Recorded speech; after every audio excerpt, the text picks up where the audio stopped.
فرمایا وَإِذَا سَأَلَكَ عِبَادِي أَنِّي فَإِنِّي قَرِيب، محبوب جب میرے بندے آپ کی بارگاہ میں آ کے میرے بارے میں پوچھیں نا تو ان سے کہہ دینا میں ان کے قریب ہی ہوں،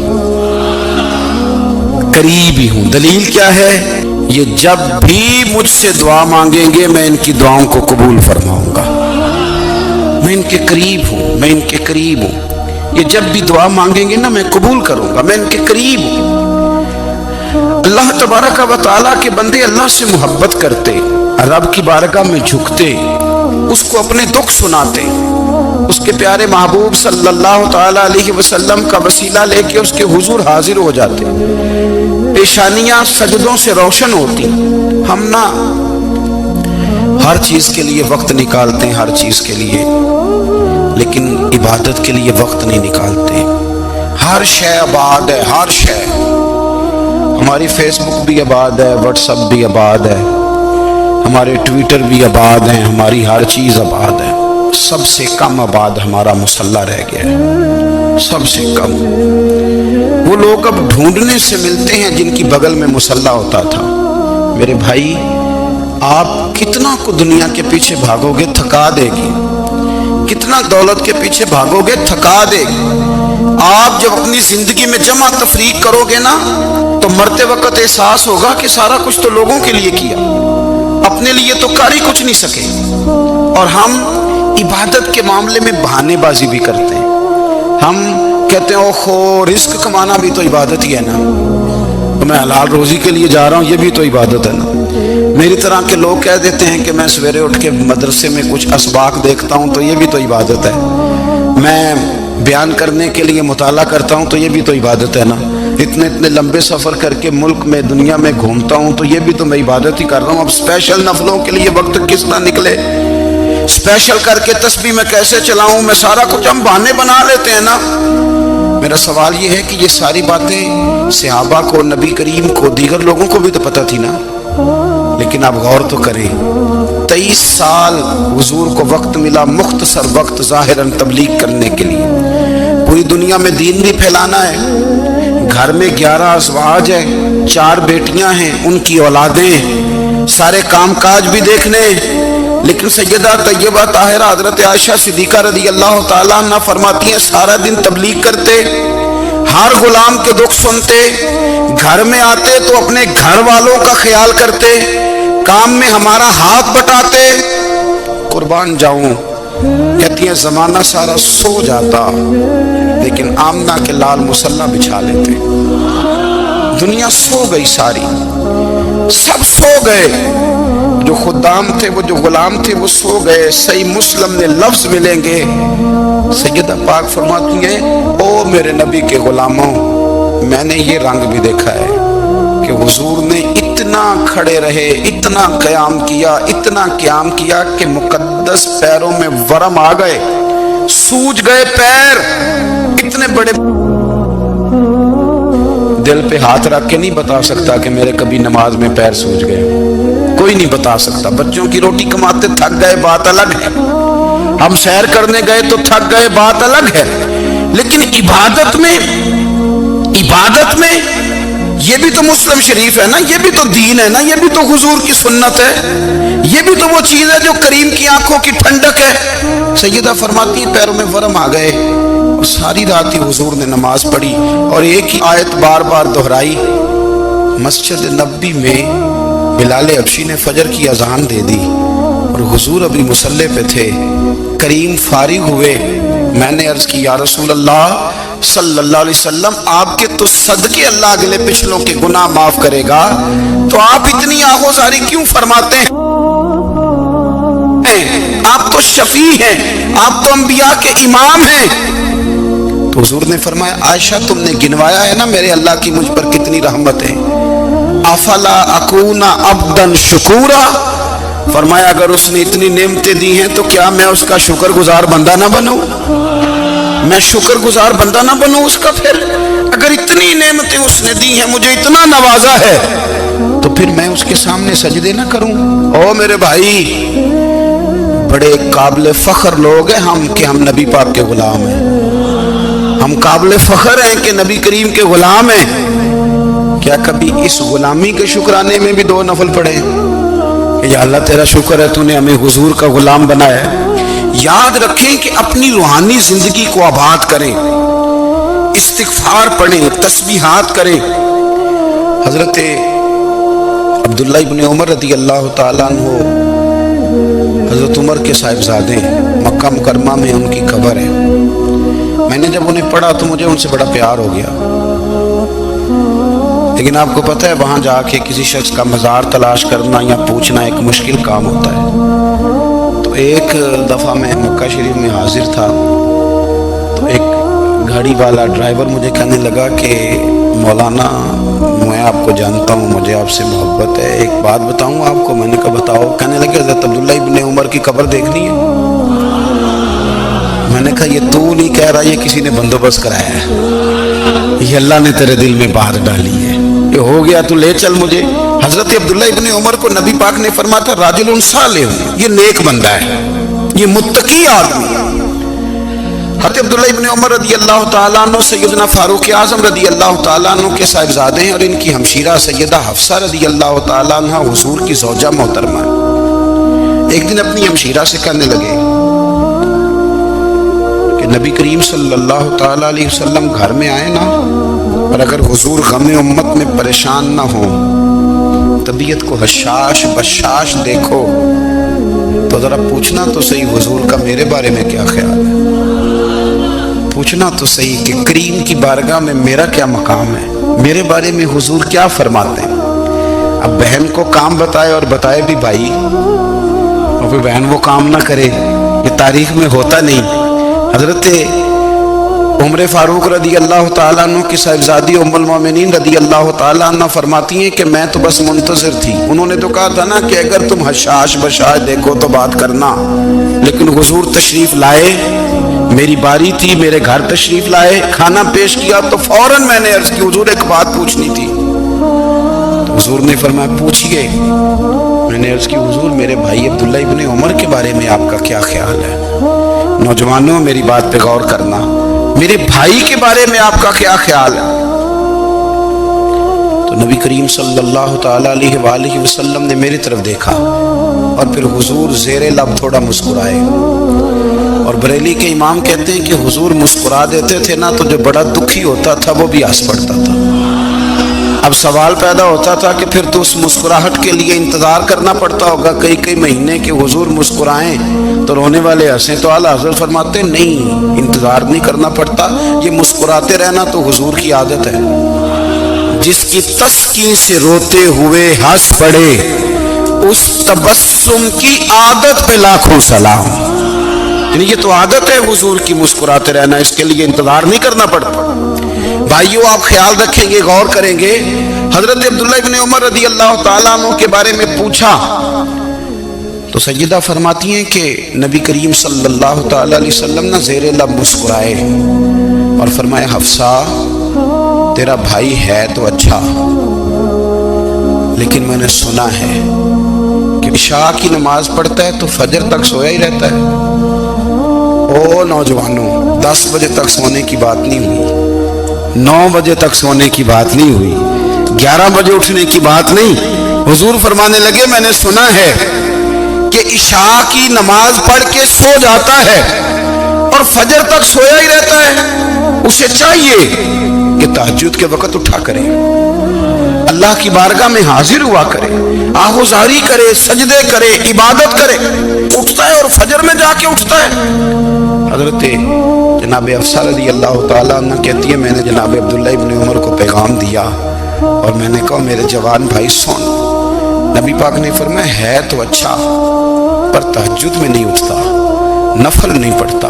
او میری ملت کے جوانوں، مزہ نہیں آ جاتا جب ساری دنیا سوئی ہو، ساری دنیا، اور بستر بھی گرم ہو اور نیند بھی پورا غلبہ کر رہی ہو، اور اچانک گھنٹی بجے دماغ میں، آنکھ کھلے، گھڑی پہ نظر پڑے، 3:30 4 بجے کا پیغام گھڑی بتائے، اور کوئی چڑھتی جوانی والا اٹھ کے وضو کرے، اور جب وہ مصلی کھول کے بچھائے تو مدینے والے محبوب کہتے ہیں کہ ہر نماز پہ رب ثواب دیتا ہے، اور جو اٹھ کے تہجد کی نماز پڑھے اسے دیکھ کے تو رب مسکراتا ہے، جو اس کی شان کے لائق ہے، جو اس کی شان کے لائق، وہ مسکراتا ہے، خوش ہوتا ہے کہ میرا بندہ تہجد میں اٹھ گیا، وہ مسکراتا ہے۔ کاش ہماری صبحیں کبھی اپنے مالک کے نام ہو جائیں، کاش کہ صبح حضرت ابو الحسن رحمۃ اللہ تعالیٰ علیہ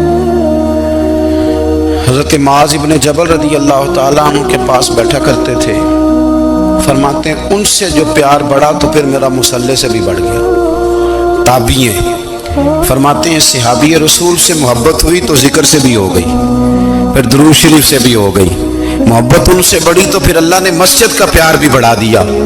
آپ فرماتے ہیں کہ میری ہر وقت بھی یہ چاہتی تھی کہ بس اللہ اللہ کروں، بس اللہ اللہ کروں، بس نہ میں ذرا تھوڑی جان چھڑاؤں لوگوں سے، کو 10 منٹ ملے تو میں کچھ 4 نفل پڑھ لوں، میں تھوڑا سا نہ بچوں لوگوں سے، اور مجھے تسبیح ملے تو میں نہ کچھ 400-500 دفعہ استغفار پڑھوں، سبحان اللہ، الحمدللہ، اللہ اکبر، لا حول ولا قوت الا باللہ، میں نہ تسبیحات پڑھوں۔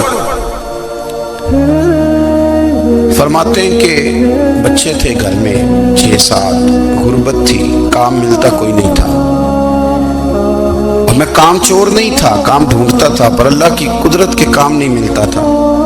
فرماتے ہیں کہ میں نے ایک دن اپنی اہلیہ سے کہا کہ آج میں پھر جاتا ہوں کام ڈھونڈنے، تو میری بیوی بڑی فرما بردار تھی، پر اس دن نہ غربت کے ہاتھوں تنگ آ کے کہنے لگی آج نانا کوئی تو چیز لے کے آیا، تو مجھ سے بچوں کی بھوک نہیں دیکھی جاتی، یہ سب روگاں دا روگ محمد جس دا نام غریبی، کنڈ بلا کے لنگ جاندے نہیں دوست یار قریبی، آج نہ کچھ لے کے آیا تو میں بچے لے کے چلی جاؤں گی۔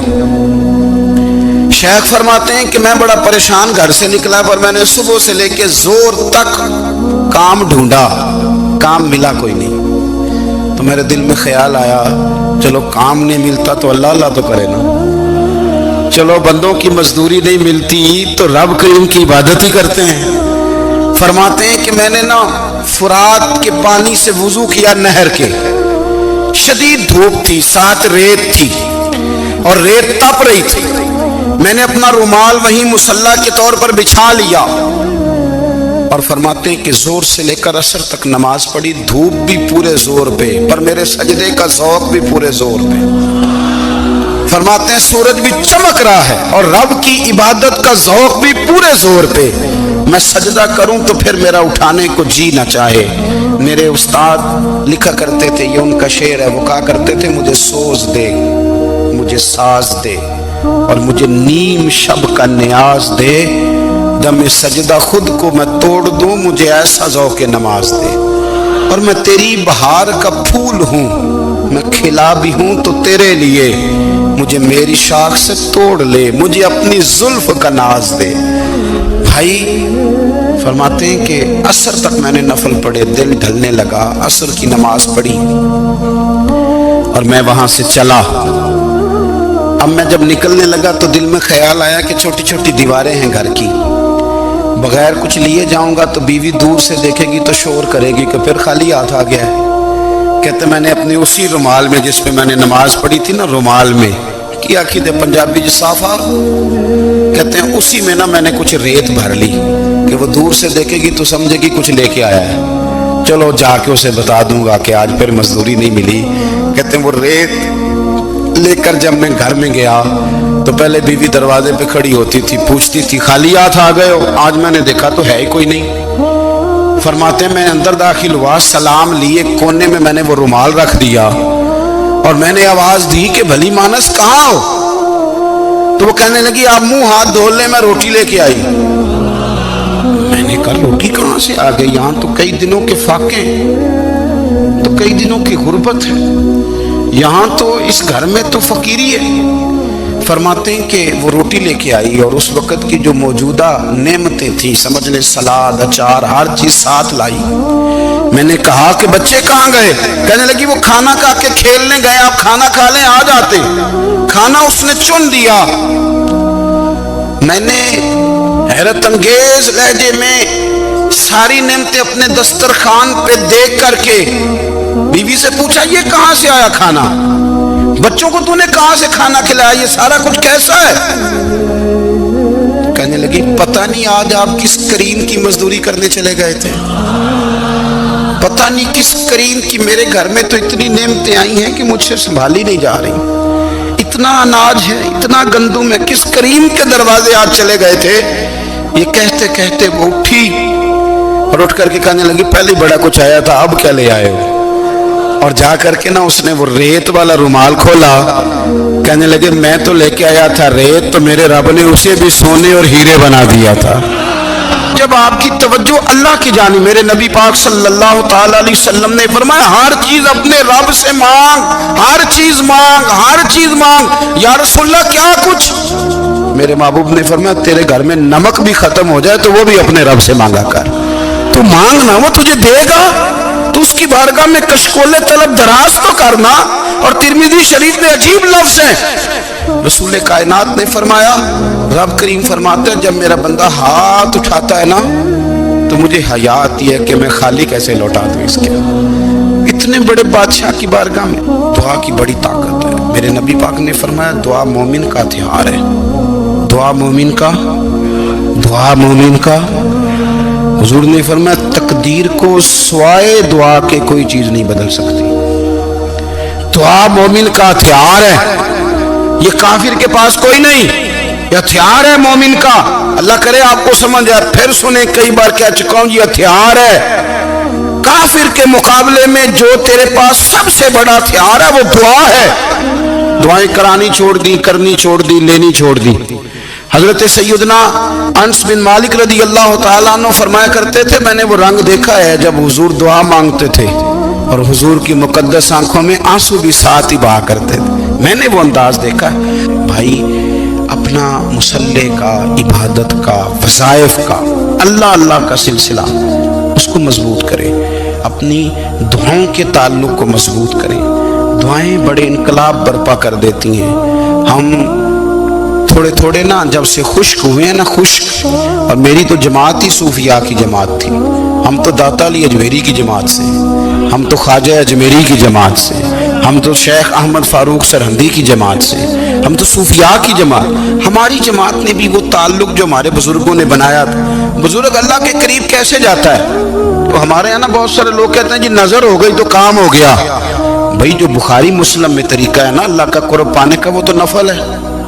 نبی کریم علیہ السلام نے فرمایا بندہ نفلوں کے ذریعے رب کے قریب جاتا ہے، اور اتنا قریب جاتا ہے کہ پھر اللہ اس کی زبان بن جاتا ہے، اللہ اس کی آنکھیں بن جاتا ہے، کان بن جاتا ہے، ہاتھ اور پیر بن جاتا ہے۔ تو یہ تو عبادت ہے، یہ تو اللہ کی بارگاہ کی حاضری ہے جو آپ کو اللہ کے قریب کرے گی۔